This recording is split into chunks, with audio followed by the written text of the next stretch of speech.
आज आबासाहेब काकडे विद्यालयातील विद्यार्थ्यांनी शैक्षणिक उपक्रमांतर्गत शेवगाव पोलीस स्टेशनला भेट दिली आणि पोलिसांच्या कार्यपद्धतीची माहिती घेतली। यावेळी पोलीस अधिकारी संतोष मुटकुळे, पोलीस कॉन्स्टेबल अरविंद चव्हाण, महिला police constable Priyanka Shirsat, Anita Narote, police constable Chandrakant Kusare आणि पोलीस कॉन्स्टेबल श्याम गुंजाळ यांनी विद्यार्थ्यांना गुन्हेगारी नियंत्रण, वाहतूक नियम, सायबर गुन्हे प्रतिबंध, महिला व बाल सुरक्षा तसेच पोलीस दलाचे दैनंदिन कामकाज यावर मार्गदर्शन केले।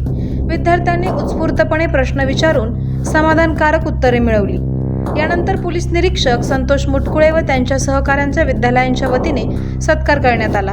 तसेच अलीकडे शेवगाव तालुक्यात महापुरात एक वृद्ध महाराजांना खांद्यावर उचलून सुरक्षित स्थळी पोहोचवणाऱ्यांना धाडसी पोलीस कॉन्स्टेबलच्या विद्यार्थिनी व शिक्षकांनी छोटेखानी सत्कार करून कृतज्ञता व्यक्त केली।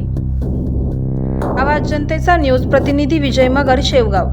करायचं आहे लाईव्ह कार्यक्रम किंवा आहे कसले आंदोलन, जनसामान्यापर्यंत पोहोचेल आपला हक्काचा आवाज, आवाज जनतेचा। बातमी व जाहिरातीसाठी संपर्क करा स्क्रीनवर दिलेल्या नंबरवर।